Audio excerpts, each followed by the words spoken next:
test graded, and I forgot to bring them in here. So if you want them, follow me to my office after class. Or if I get done early, I'll go get them. But yes, I have the test graded. Full screen mode. Okay, we're talking more about the binomial probabilities. Well, we're talking about binomial probabilities. Last time we talked about a probability distribution. And from the probability distribution, we knew that the sum of the probabilities had to be equal to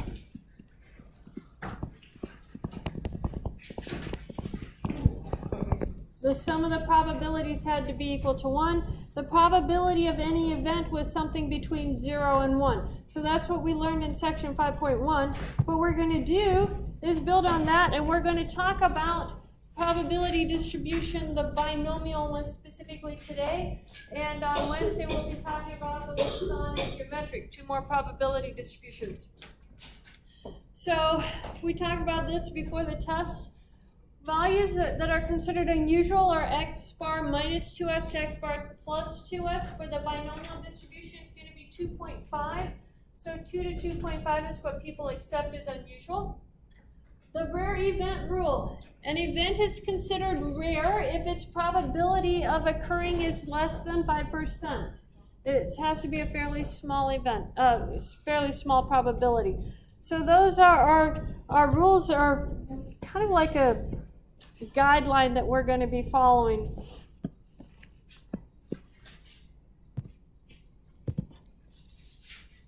Binomial probability distributions. The binomial distribution is defined to be a distribution that has these properties. There are a fixed number of trials, and we denote that number of trials by n. There are, on those n trials, they are repeated under identical conditions for each trial. So each trial is independent. This is like replacing the marble back in the hat before you draw the second marble. They are independent trials. Identical conditions. The probability is going to be you're either going to have success or failure. Probability of success we're going to call P. Probability of failure we call Q. Q equals to 1 minus P. So that's our relationship right there. Success is denoted by P, and Q is the probability of failure.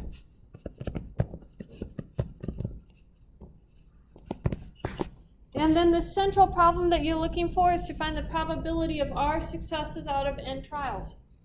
Now, I don't put this up here for my health. I didn't take the time to type it up for my benefit. This is up here for your benefit, because by the end of this week, you're going to have to determine which probability distribution you're using. And these 6 things are going to tell you whether it's a binomial distribution or not. If it doesn't meet these 6 things, then it's a different distribution. Has to meet all 6 of these to be a binomial distribution. And we're going to start stressing that a little bit when we come back and start talking about a Poisson and geometric distributions, which are the other 2 distributions we talk about in this chapter. So let's look at some formula. The formula for the binomial distribution is our combinations formula times the probability of success P raised to the number of successes, and Q, our probability of failure, to the number of failures. N is the number of trials. P is the probability of success on a given trial. Q is the probability of failure on a given trial. R is the number of successes out of n trials. So if I'm looking at something fairly easy, let's say I have 3 heads, 1 coin to flip 3 times. If heads is going to be our success, and it's a weighted coin, so I'm going to say my probability of getting a heads is going to be 70% of the time. What is the probability of getting a tails then? 30% of the time. So P is going to be 0.7, Q is going to be 0.3. And what I want to know is, what are all the different possibilities of this flipping the coin? List the sample space for flipping this coin. I could have all tails. I could have tails, tails, heads, tails, heads, tails, or heads, tails, tails. And then I could have 2 heads, 1 tail, or I could have all heads. Okay. How many different options here do we have total that could happen on 3 flips of this coin? 8. 8 different options. 2 cubed gives us 8. So those are the 8 different options. Now, suppose I wanted to find the probability of 2 heads. What is the probability of 2 heads? The way I look at it is I find where my 2 heads are in my list. I have those 3 options. That's 3 out of the total of 8. I can get that by doing 3 choose 2. 3 flips, 2 heads. Okay. The number of flips that end up being heads, 3 choose 2 will give me an answer of 3. If you type that into your calculator, you'll get an answer of 3. That is this first part. There's 3 options for that. Now, what is the probability of that option happening? If you think about this first one, we had the heads was 0.7, and the heads, the second one would be 0.7, and we multiply these together, the tails would be 0.3. Does that probability change for the next one when I reorder it and I get heads, tails, heads? No. How about for the last one when we get tails, heads, heads? No. That probability stays the same on all 3 of them. So you have to add that together, or you multiply by your 3 choices right here. So this becomes our 3 choices, 3 choose 2, times our 0.7, 0.7, 0.3. Well, I can write that 0.7 times 0.7 is 0.7 squared, and I can write this 0.3 as 0.3 to the first power. Tell me about these 2 exponents right here, the 2 and the 1. What do 2 and 1 add to? 3. They have to add to that number right there, the n. Okay? This is exactly our formula. You need your number of successes and then number of failures. P to the number of successes, Q to the number of failures. That's where that formula is coming from. Okay, now, I handed out a sheet. Did everybody get a copy? Let me do this here. Let's look at this sheet here, because this is going to save us some time on our homework. And that way you don't have to look it up on WebAssign. This is a photocopy of the tables from an earlier version of this book.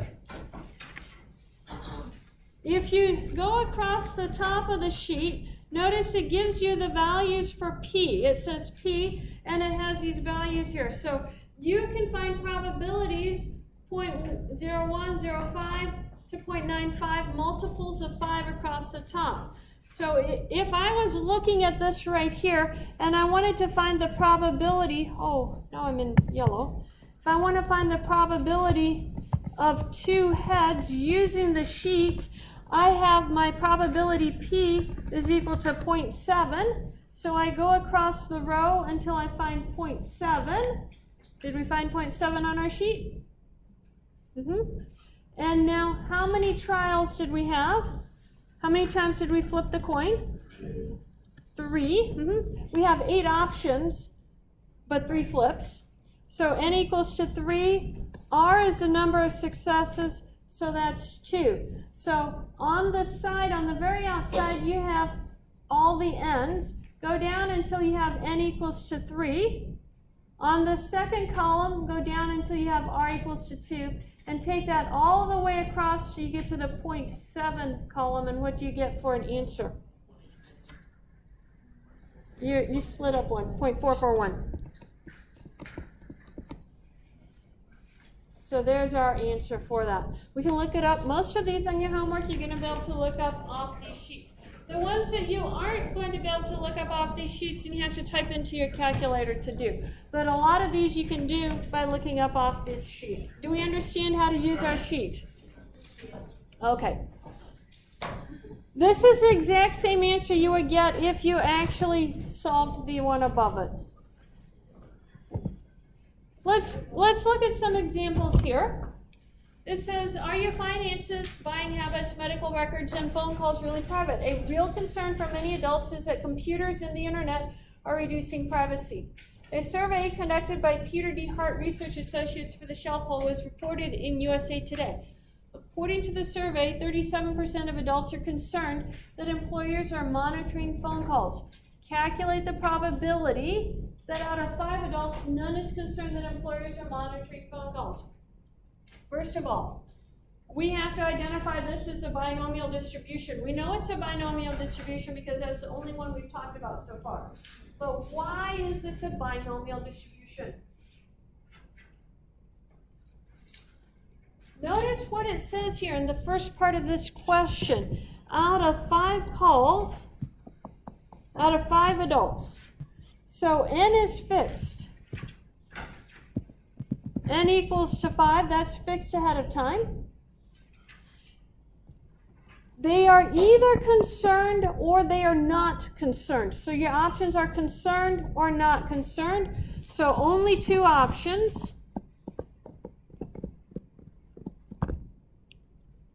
And we're assuming that each of the adults is not removed from the population once they're talked to.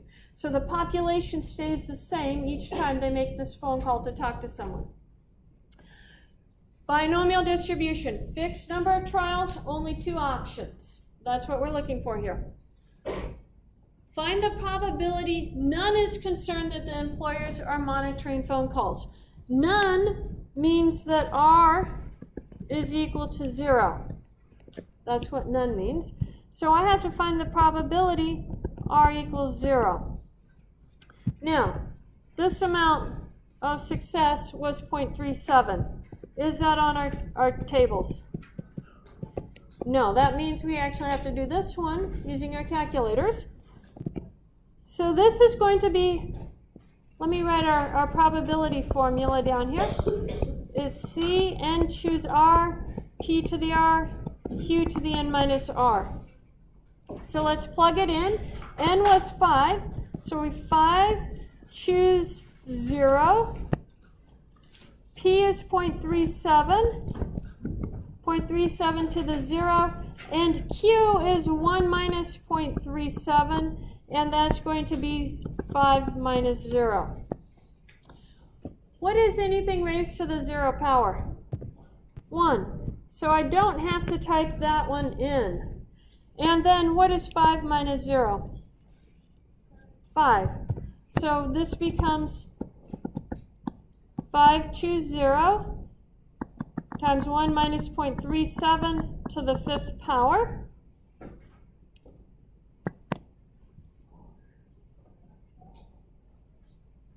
Do we remember where to get our 5 choose 0 on our calculators?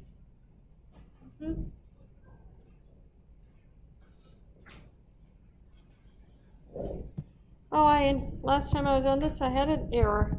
Okay, so we want 5 math, go over to prob, or PRB, and then in this case, it's my number 3. 5 choose 0, hit my arrow key, and then times 1 minus 0.37 to the 5. So 0.0992, if I round it to 4 decimal places, that's going to be my answer.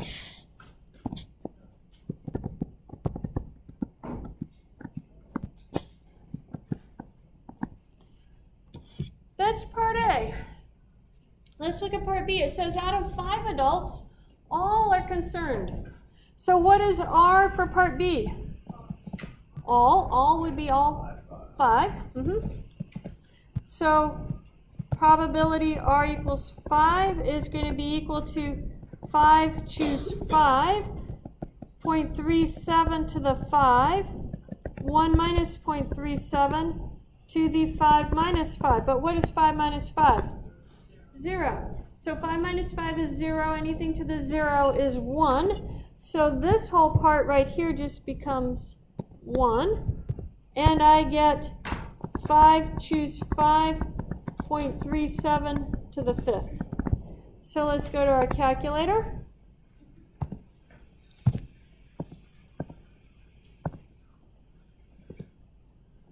5, choose 5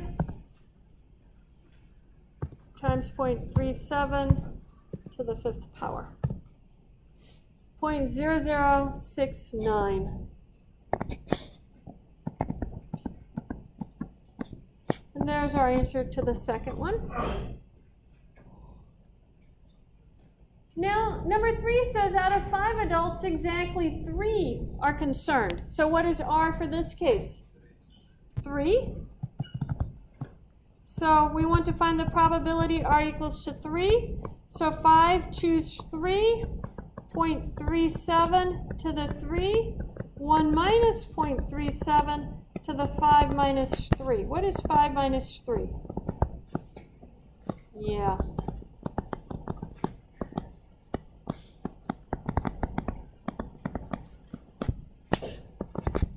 So let's go to our calculator. We have 5, choose 3, and then 0.37 raised to the 3, and then 1 minus 0.37 raised to the 2nd power. I jumped out of that.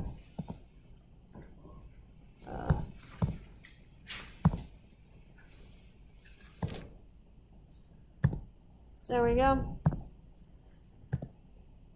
So 0.2010.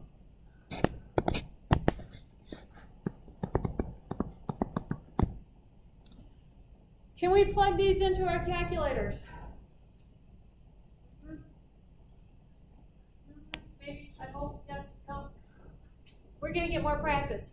Notice the next one changes the words on me. It says at least. We have to get used to that phrase, at least. So let's think about at least. If I tell you you have at least $5 in your wallet, how much money do you have in your wallet? More than 5? Less than 5?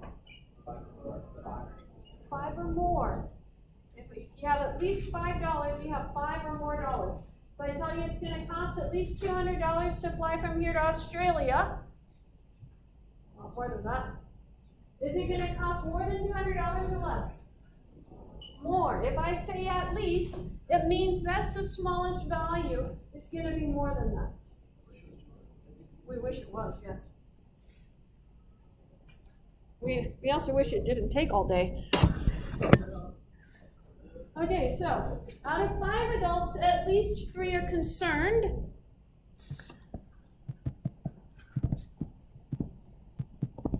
Probability of at least 3 is a probability of 3 or more. Now, there are 5 adults, so I'm going to draw you a little picture here. We have 0, 1, 2, 3, 4, 5. 3 or more is going to be those guys right there. So if I want to find the probability of 3 or more, that's the same thing as probability of 3 plus a probability of 4 plus a probability of 5.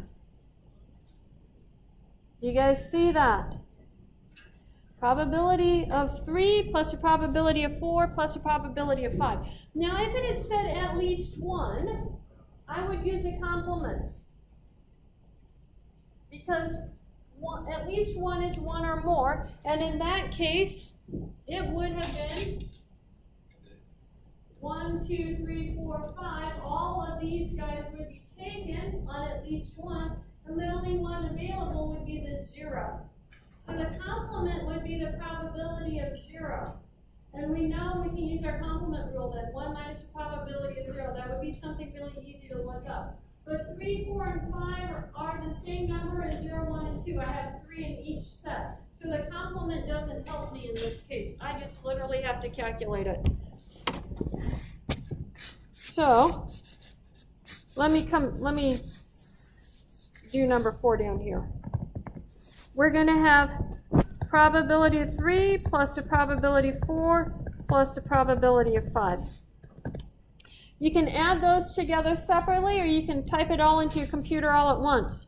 I'm going to write the formula down. This is 5 choose 3.37 to the 3, and 1 minus 0.37 to the 2. 5 choose 3.37 to 5 choose 4, probability of 4. 5 choose 4, 0.37 to the 4, 1 minus 0.37 to the 1. By the way, how am I calculating those exponents so fast? They have to add up to the n. Yeah, they have to add up to the n. That's exactly where I'm getting it from. And then 5 choose 5.37 to the 5th, 1 minus 0.37 to the 0. And I can plug this all into my calculator. So let's do that. 5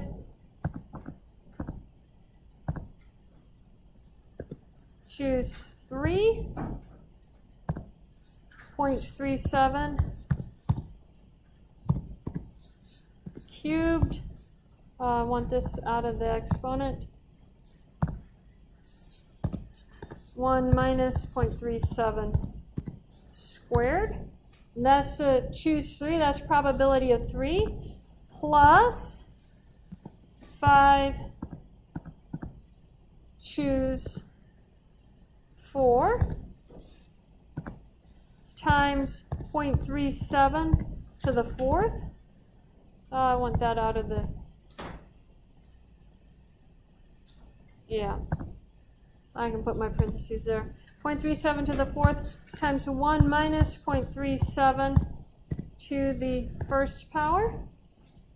And then the last one, plus 5 choose 5. Yeah, that's why we really like the tables. Chose the wrong one. Second quit. Plus 5. There we go. I don't know what just happened, but I think I deleted everything I typed.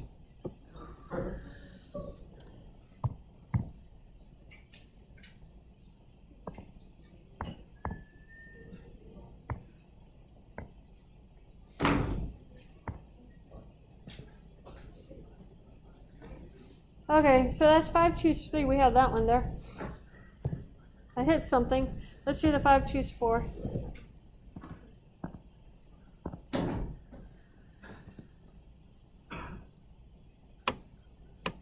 Got the wrong thing.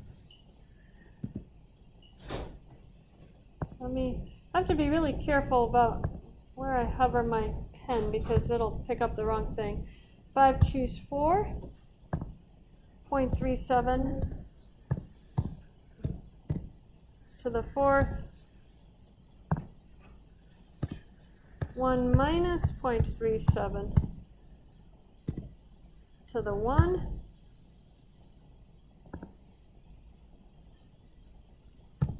and then let's get the last one, plus 5 choose 5.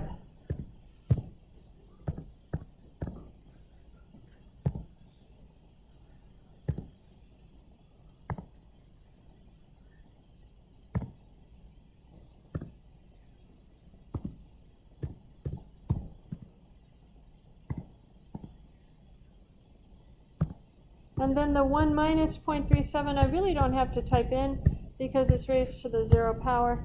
But if you want to type it in, you can. So what do we get? 0.267. So you can find each of them separately and then add all your answers together. 0.2670. And the reason I went through that process for you is because they're actually going to ask you about writing it this way on part of your homework. You have to identify this notation and be able to do that. So you have to know probability of at least 3 is probability 3 plus 4 plus 5. You have to be able to get to that step and then know to add everything up. If you can use your tables, that's the easiest thing to use. And then number 5 says out of 5 adults, at most 3. What does at most 3 mean? 3 or less, yeah. So probability at most is going to be probability of 0 plus the probability of 1 plus the probability of 2 plus the probability of 3. It goes up to 3, starting at 0. Okay, do you guys understand the English there? That's the hardest part on this is English, because most of these you're going to be able to look up on those tables.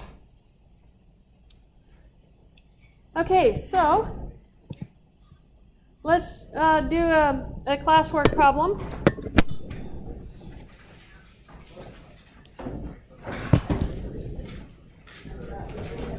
We're going to change this so we can use the tables. So we're going to say the probability of success here is going to be 0.4, 40%.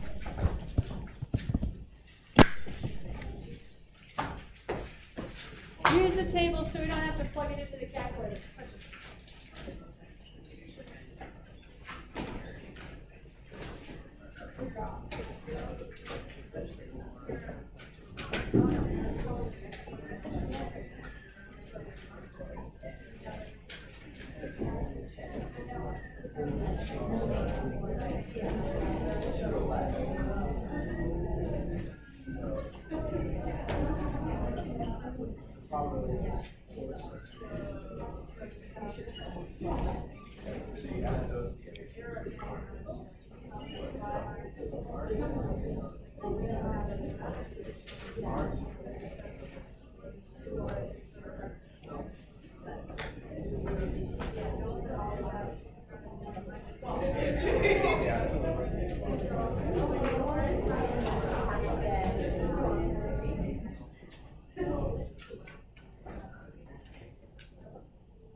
Does anybody need the tables? These ones, notice I changed it to be equal to 0.4, so you can look these all up on your tables.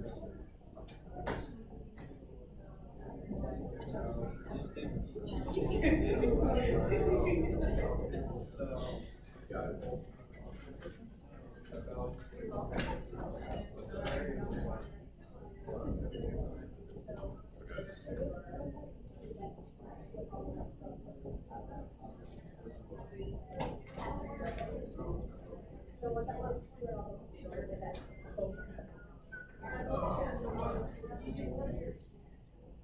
Yeah, so no more than 2 minutes. So pretty much the same effect. B is at least 1. So I don't yeah, at least 1 is 1 or more, no more than 2 is 2 or less.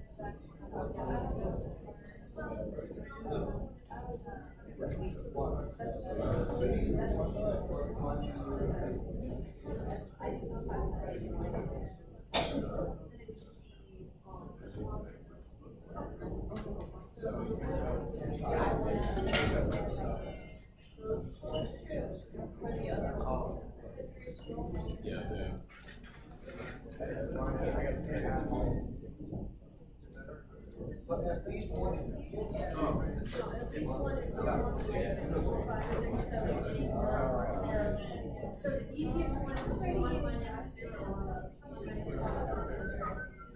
It should be Exactly one.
Very your answers with your neighbors. Everybody needs to have the same answers.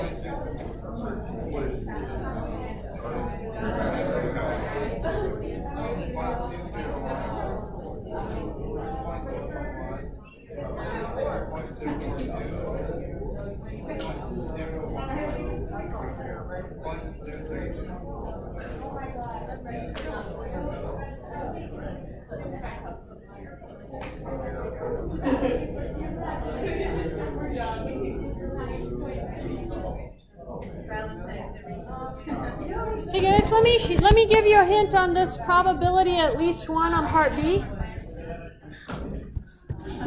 Probability at least one is r is greater than or equal to 1. That's probability 1, probability of 2, all the way out to the probability of 10. But I could also write that as 1 minus the probability of 0. Because if you listed it, you have 0, 1, 2, all the way out to 10.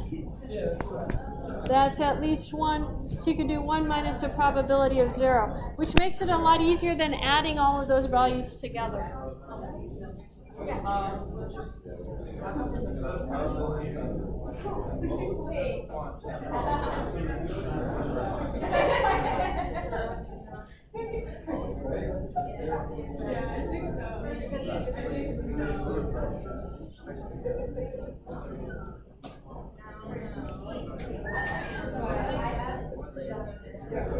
Okay, do we have this finished? Is everybody done with it? Question?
Hey guys, on part D, you just read that one value off the chart. You don't add anything together. Just read it off the chart. Okay, I think everybody is done. So that is the end of section 5.2. What we're going to do is look at section 5.3 next. Oh boy.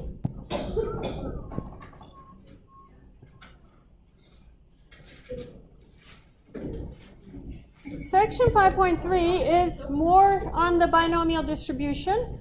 We are talking about finding the mean and the standard deviation and graphing the binomial distribution. Question? I will be giving you charts on the test. No, you do not have to memorize the charts.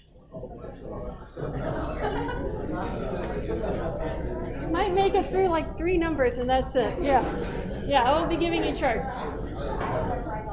Okay, a review from the beginning of class period, 30 minutes ago, 40 minutes ago. What is a binomial distribution? How do you know if it's a binomial distribution? There's 6 steps. The first one is fixed number of trials. We have to tell you how many times it's repeated at the start. A fixed number of trials. Binomial means bi means 2, so you have 2 options, success or failure. Those are your cues for this.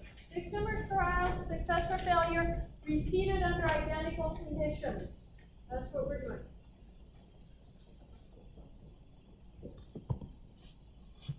Equivalent probability formulas. We just saw this on our example we did. Probability r greater than or equal to 1. This would be at least 1. So the probability at least 1 is the probability r less than or equal to or just equal to 0, because you're not going to get smaller than 0. 1 minus the probability r equals to 0. At least 2 successes is 1 minus the probability of less than or equal to 1 success.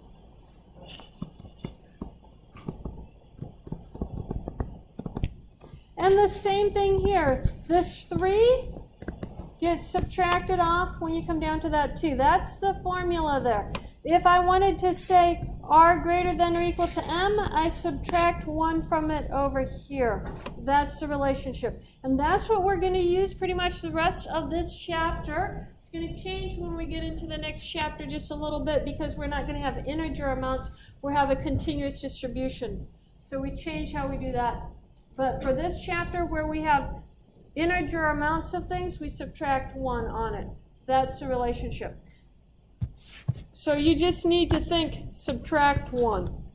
When you change a greater than or equal to, you subtract 1. Okay.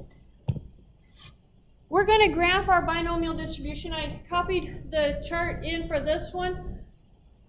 What I'm looking at right here, the first one, I just wanted specific ones. So this first one is P is 0.1, then P is 0.5, and then P is 0.9. But I'm choosing, in this case, n to be equal to 6. That's what we're doing this. And we want to graph this. So I'm going to make a histogram chart for this. And the histogram bars is going to have midpoints for the numbers 0, 1, all the way up to 6. I'm going to have to make this bigger.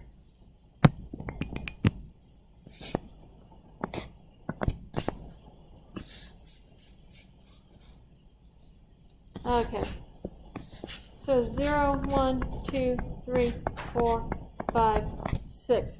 The first one, when P is going to be equal to 0.1, the probability of 0 is 0.531. So that's going to be the height of my bar here. This is going to be 1. 0.531 is about half.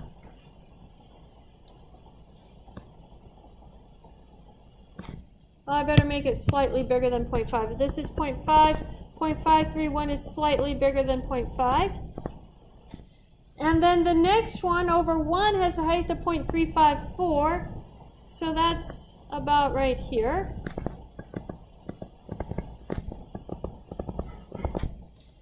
Then over 2 is 0.098.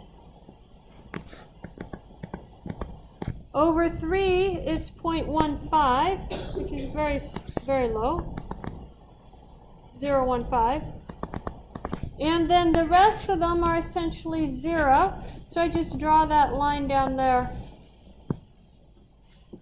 Tell me about the shape of that histogram. Bimodal, skewed left, skewed right? Skewed right. Tail goes in the direction it's skewed. So this one is skewed right. Now, let's look at it when P is going to be equal to, so this is my number 1. When P is going to be equal to 0.1, sorry, this is number 2. This is number 1. I did them in reverse order.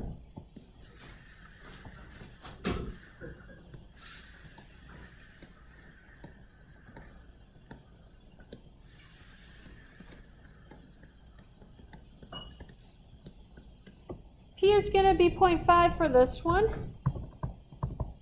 And let's see, we start off with 0.016. If this is a height of 1, this is 0.5. 0.016 is very, very close to 0. Then 0.094 is a little bit higher. Then 0.234, almost twice as high. 0.312. Then it goes back down. And it's exactly the same as it's going down. So tell me about this right here.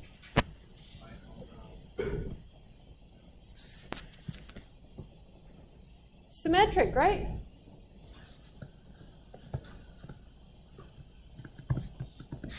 Mound-shaped symmetric.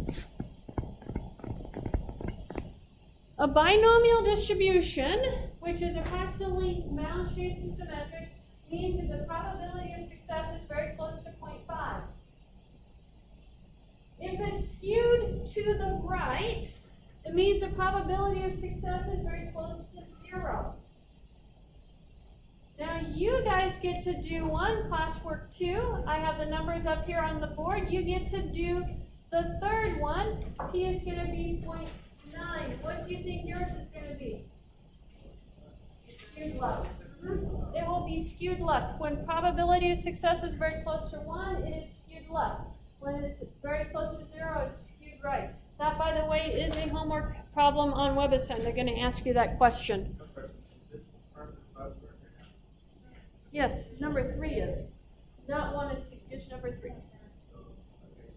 Yeah, and I gave you all the numbers right there. You just have to draw the histogram. Yep.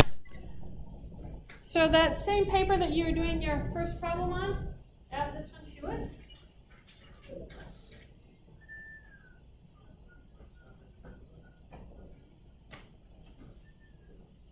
Got it done already? Should have it.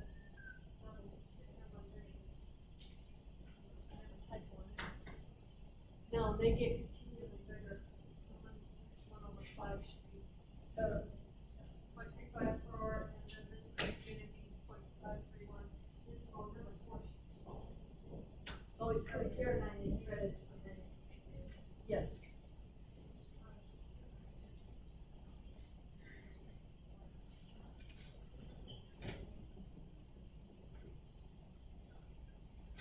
Yeah, and then right skewed front.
Okay, compare your answers with each other when you get it done.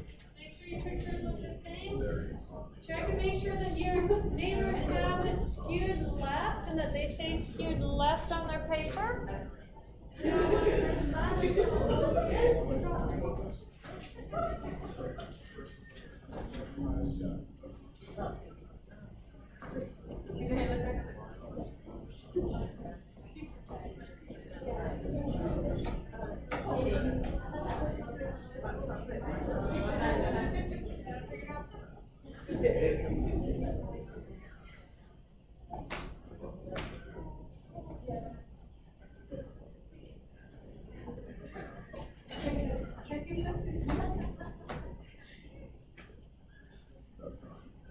Oh, that makes sense.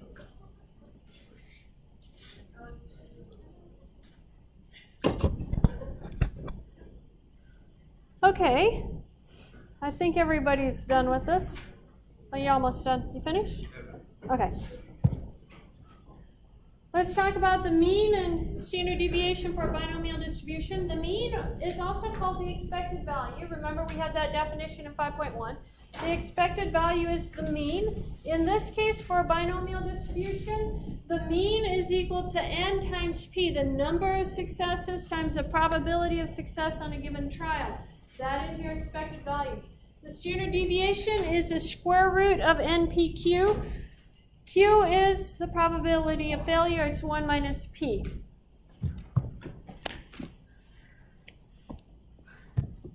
Unusual values for binomial distribution, they use minus 2.5 sigma and plus 2.5 sigma. So that's the difference. Instead of plus or minus 2, it's 2.5. As long as we keep it 2 to 2.5, we're going to be fine. So let's look at this. It says, a waiter at the Green Spot restaurant has learned from long experience that the probability that a lone diner will leave a tip is only 0.7. During one lunch hour, the waiter serves 6 people who are dining by themselves. Find the mean and standard deviation for this distribution. So the mean is equal to n times p. What is n in this case? 6. And what is p? 0.7. So we have 6 times 0.7, which is 4.2. Don't round these. Give them to me as a decimal value. So this means 4.2 diners on average are going to leave a tip. Does it mean exactly 4.2 diners left a tip that day?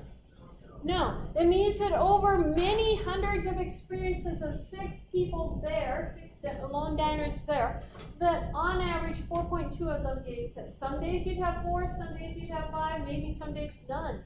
But if you average all of it together on each day, you get about 4.2. Now, let's look at the standard deviation. That's square root of npq. N was 6. P is 0.7. What does that make Q? 0.3. It's 1 minus 0.7. Now that, I go ask a calculator.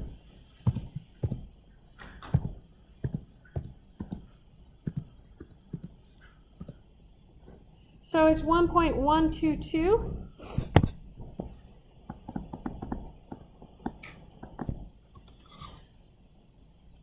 That's our standard deviation. That's approximately how our data is spread about the mean. So how many of these lone diners should the waiter expect to leave a tip? As soon as you see the term expect, think mean. So how many should the waiter expect to leave a tip? 4.2. And then down here, number 3, it says, would it be unusual for only 2 out of the 6 lone diners to leave a tip? So let's calculate our usual and our unusual limits. So that's going to be 4.2 minus 2.5 times 1.122. And let's calculate that. Let's clear that. It didn't clear it. There we go. 4.2 minus 2.5 times 1.122. And we get 1.4. Is 1.4 bigger than that number? Question. Just remember too, so if you ever ask a question like that, are you wanting us to put exactly the mean down, or would you want us to round it out? Exactly the mean. Don't round the mean. So you have 1.4 is the bottom edge of the lone diners for it being unusual. So 1.4 down this way is unusual. Up this way is going to be usual. Up to some number over here. I don't have to calculate that number because I know it's going to be bigger than 2. Is 2 smaller than 1.4 or bigger than 1.4? Bigger. So is this unusual or usual? Usual. So would it be unusual? No. 2 is bigger than 1.4. Okay. That's what they're asking there. Any questions on that? Okay. Now this one, it says a satellite is powered by 3 solar cells. the probability that any one of these three cells will fail is 0.15, and the cells operator fail independently. They're setting this up to be a binomial experiment because they tell you that it's independent, they give you the probability of success, and they tell you that there are only 3 cells, so I know n is fixed. This is a binomial distribution. N is going to be 3, and the probability that a cell fails is going to be 0.15. That's our probability of success. Failure is success in this case. Number 1 says find the least number of cells the satellite should have so that the expected value of the number of working cells is no smaller than 3. So I want the expected value, the mean, to be greater than or equal to 3. Oh, they're gonna ask me to find n. They say up here it's 3, but it could be more. Okay. We want the n times p to be greater than or equal to 3, so p is 0.15. Okay, notice it says working cells right here. 0.15 is the probability of failure. I'm going to need that later. What is the probability of working cells? Yeah, that's what I need. So I need 0.85 right here. So solve this for n, divide both sides by our 0.85. And so n is greater than or equal to, go to our calculator, it's 3.529. Now this is where you have to round it up, because we want to make sure we have at least 3 working on average. So I'm going to round it up to n equals to 4.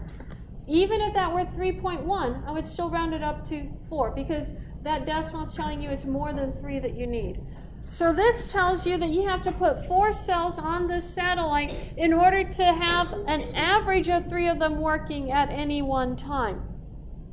Okay, that's the average number of cells working. Number 2, that question is going to look very similar, but it's vastly different. It says find the smallest number of cells the satellite should have to be 97% sure that there will be adequate power. That is, that at least 3 cells work. So we want to find the probability r is greater than or equal to 3, and we want this to be greater than or equal to 97%. Find n.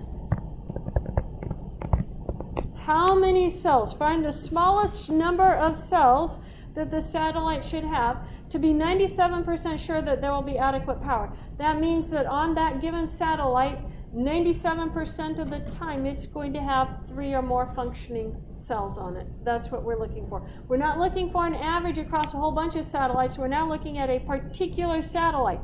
Find n so that the probability is high. And this is a job someone had to answer. How many cells do they have to put on the satellite before they shoot it up into space? Now we have to guess n. I would suggest not guessing a number smaller than 3. In fact, I would start with something bigger than 3. So let's try n equals to 4.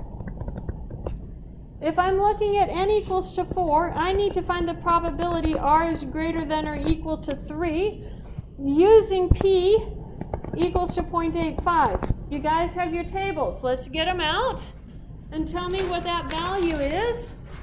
It's on your first page, the third from the end column. You're starting at 3 and you're adding 3 and 4 together. What happens when you add those 2 values together?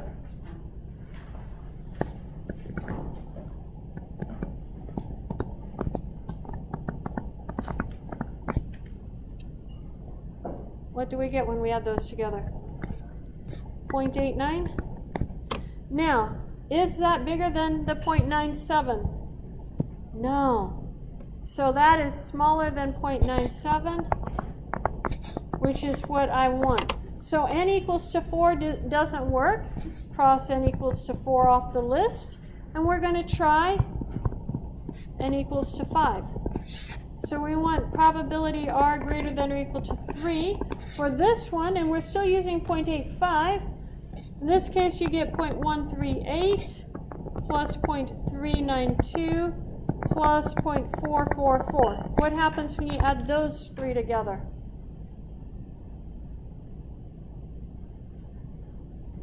Someone has a calculator. 0.974? Is that bigger than 0.97? Yes. It's greater than or equal to. If it had been equal to 0.97, we're good. So n equals to 5 is our answer. The second one, we were asked to find n for a particular satellite. The first one, we were asked to find the average over a whole bunch of satellites. That's the difference in the two questions. You guys see that difference? The hardest thing about statistics is not the computations, it's the understanding of the question that they're asking you. That's the hardest part. You guys are going to have questions like this on your homework. Can you do that? Yeah. You have one on your classwork, too. This is our last question of the day. When we're done with this, we'll be done.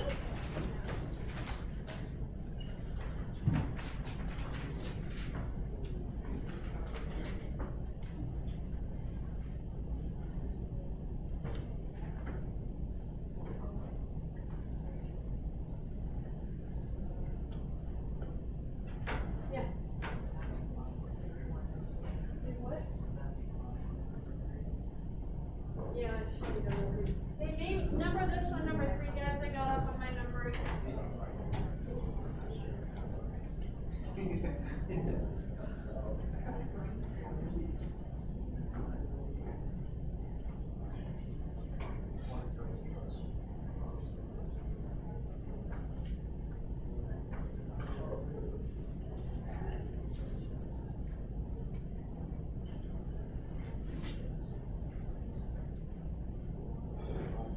So this is where you have to guess n, guys.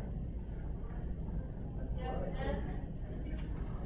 Yes. Guess n, just like I did on the last one that we did. How do you guess that? Just like I did on the last one.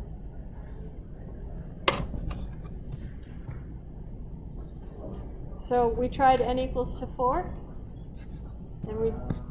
and we added the values when n equals to 4 and compared it to what we were looking for. It didn't give us what we wanted. So add the values under n equals to 5 and compare it to see if it gives you what you want. So you're going to be doing the same thing on this one. Your probability of success is p equals to 0.7. And I would start, you're looking at least 2. So that's 2 or more that you're adding together.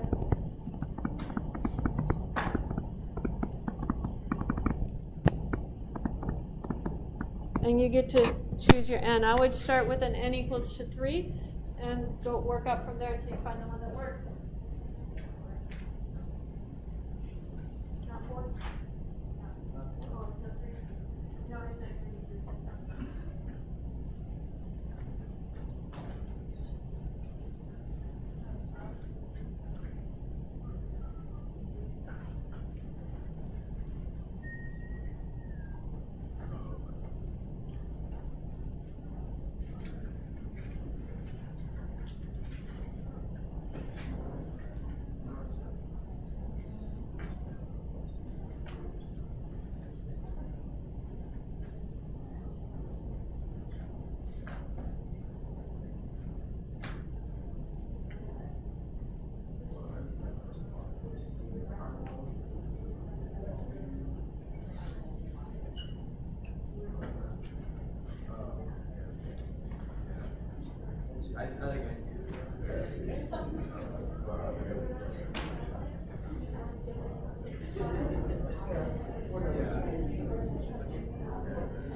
Hey guys, if you get something that rounds to 0.97, you can use that number.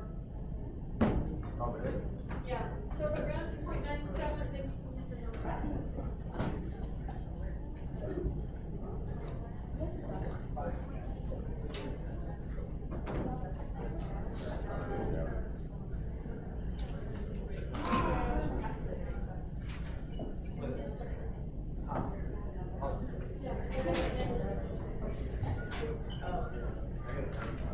Compare your answers with each other. Make sure everybody has the same answers, guys. Go back on the slide.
Make sure your names are on your papers before you turn them in.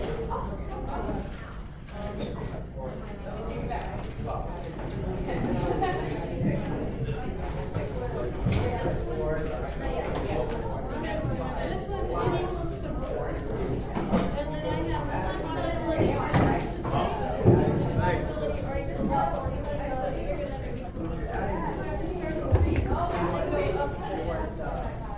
and here I have to start at 3 and go to 3.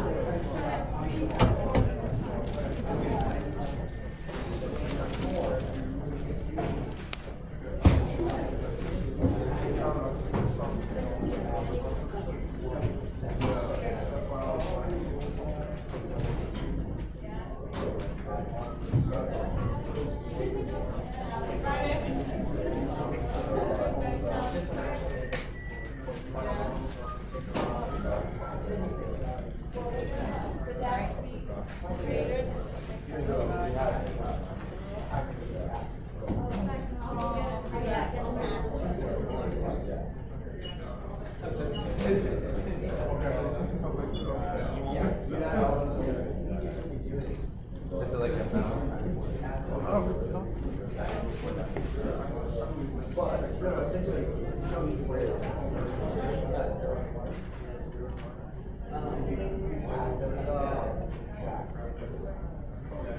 one subtract that, and then I'll give you the total rest.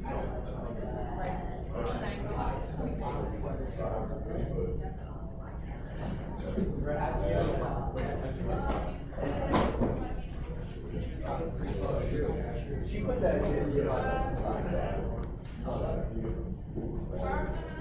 Yeah. And I use it for 0.9. Okay.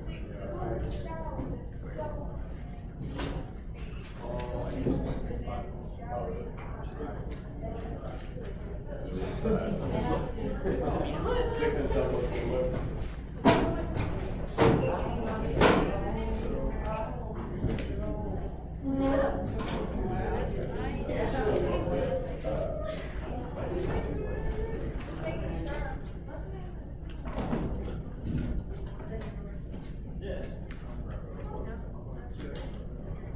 For your last name? Seriously?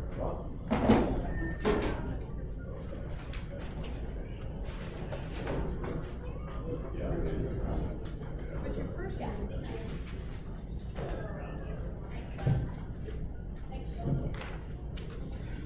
Steph. I'm gonna give you this test. Sorry about that.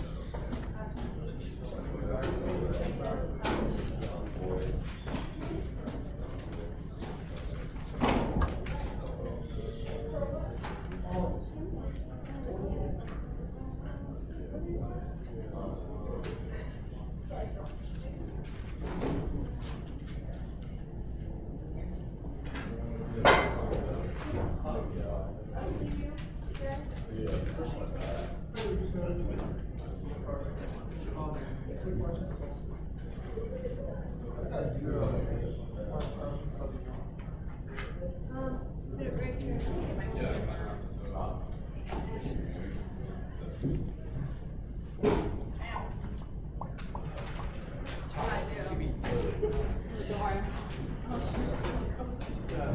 You remember that?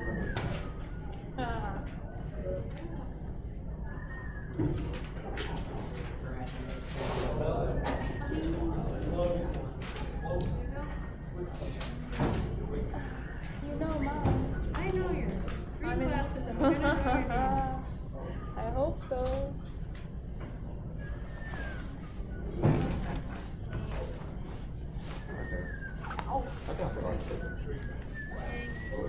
I know yours. You're fabulous. Jordan.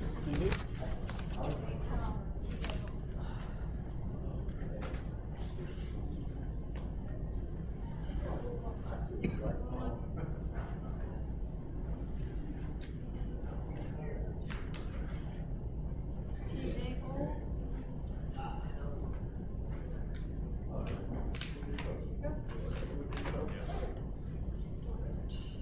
Freeze try to.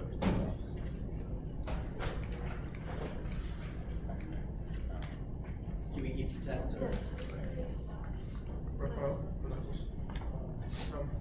Last name?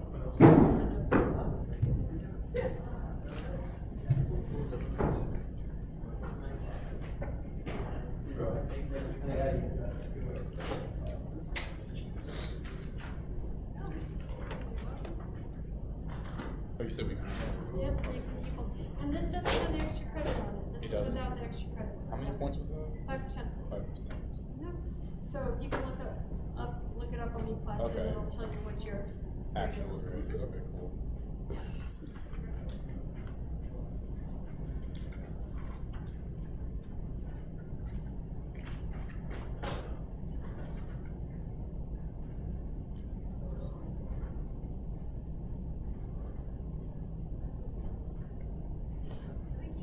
Yep, you can keep those. Mhm.